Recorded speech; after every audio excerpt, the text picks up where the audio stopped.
इस्लामाबाद में पीटीआई का जलसा शुरू होने में कुछ वक्त बाकी। जलसागाह में तैयारियां हतमी मरहले में दाखिल। मुख्तलिफ शहरों से कारकुनान के काफिलों की आमद जारी। पीटीआई का इस्लामाबाद में होने वाला जलसा अवाम के लिए जहमत का सबब बन गया। इंतजामिया ने इस्लामाबाद और रावलपिंडी जाने वाले तमाम रास्ते बंद कर दिए। जगह जगह कंटेनर्स रख दिए गए। इस्लामाबाद को बड़ी तबाही से बचा लिया गया। संजानी में पीटीआई की जलसागाह के करीब से बारूदी मवाद से भरा बैग बरामद। सिक्योरिटी मजीद सख्त कर दी गई। मुल्क में सरगर्म इंसानी स्मगलिंग का बैनुल-अक़वामी नेटवर्क गिरफ्तार। भारतीय और अफगान शहरी मुलव्विस निकले। पाकिस्तान को बदनाम करने की साजिश भी बेनकाब। तफ्तीश का दायरा वसी कर दिया गया।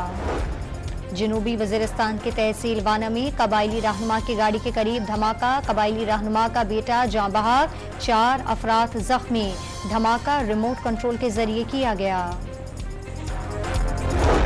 लकी मरबत में एसएचओ के घर पर हमला। फायरिंग से पुलिस अफसर के 2 भाई जाँ बहक। एसएचओ शफकतुल्ला घर पर न होने के बाइस महफूज रहे।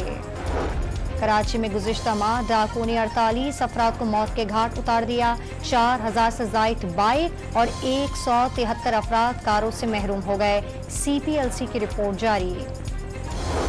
ननकाना साहब में घरेलू झगड़े पर तैश में आकर भाई ने फायरिंग करके 17 साला बहन को मार डाला।